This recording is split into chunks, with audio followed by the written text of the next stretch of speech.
के अंदर उन्होंने अपना नाम करके दिखाया। वही हम सभी आत्माओं के पिता परमात्मा आज हमको हमारे बारे में बताते हैं कि इस शरीर में कर्म करने वाली आप एक आत्मा हो, एक ज्योति हो, एक प्रकाश हो। यदि गीता में कहा गया हे अर्जुन, तू अपने को आत्मा निश्चय कर, मुझे याद करेगा तो सब पापों से मुक्त हो जाएगा। आज हम गलती क्या करते हैं, अपने आप को देवी देवताओं को पूजने का प्रयास कर रहे हैं, उन्हें पकड़ने का प्रयास कर रहे हैं। तब भगवान ने एक बात गीता में फिर कही दोहराई कि हे अर्जुन, अपने को आत्मा निश्चय कर, शरीर निर्वाह अर्थ धंधा आदि अपना कर और निरंतर मुझे याद कर, और मुझे याद करने से तू मुझे प्राप्त हो जाएगा। इस संसार के अंदर तेरा जन्म नहीं होगा। भूतों को पूजने वाले भूतों को प्राप्त हो जाते हैं, पितरों को पूजने वाले पितरों को प्राप्त हो जाते हैं, देवताओं को पूजने वाले देवताओं को प्राप्त हो जाते हैं। और जो मेरा ध्यान करते हैं, निरंतर चलते फिरते उठते बैठते कर्म करते, वो मुझे प्राप्त हो जाते हैं।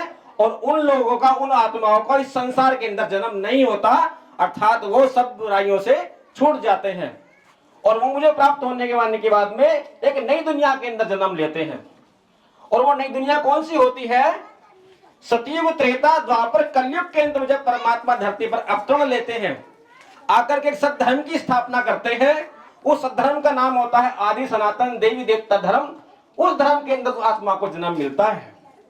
भगवान ने एक बात गीता में और कही, जब संसार में धर्म की अति गिलानी हो जाती है तब मैं धरती पर आता हूं। तो संसार में धर्म की अति गिलानी कौन से युग में होती है? सतयुग, त्रेता, द्वापर या कलयुग? कौन बताएगा? कलयुग। कलयुग के अंदर संसार में धर्म की अति गिलानी हो जाती है, तब स्वयं परमपिता परमात्मा धरती पर आते हैं।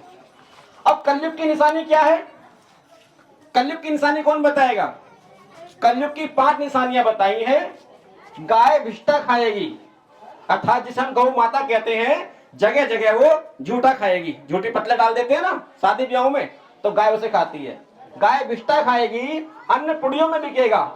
माना अन्न के पहले हमारे यहाँ भंडार होते थे, आज 1 किलो के पैकेट, 5 किलो के पैकेट जगह जगह जगह बिक रहे हैं। बालों का संहार होगा।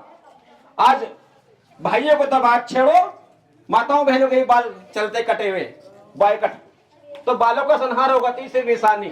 चौथी, कन्याएं वर मांगेंगी अपने मुंह से, अर्थात कन्याएं कह देंगी मुझे फलाने से शादी करनी है, स्वयंवर करना है, तो वो करके रहेंगे। ये भी कलयुग की निशानी है।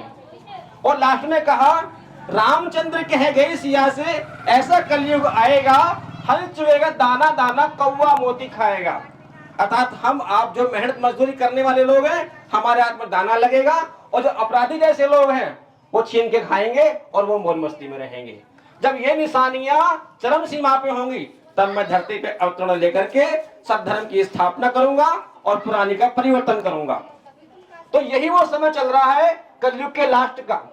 परमपिता परमात्मा भगवान शिव का धरती पर अवतरण हो चुका है, और भगवान धरती पर आकर के हम सही मनुष्य आत्माओं को हमारे बारे में बताते हैं और अपने स्वयं के बारे में बताते हैं, परिचय देते हैं, और देकर के हम सही मनुष्य आत्माओं के तार अपने से जुड़ाना सिखाते हैं कि परमात्मा से हम किस प्रकार याद के द्वारा, योग के द्वारा, ध्यान के द्वारा और मेडिटेशन के द्वारा कैसे परमात्मा से हम तार जोड़ेंगे।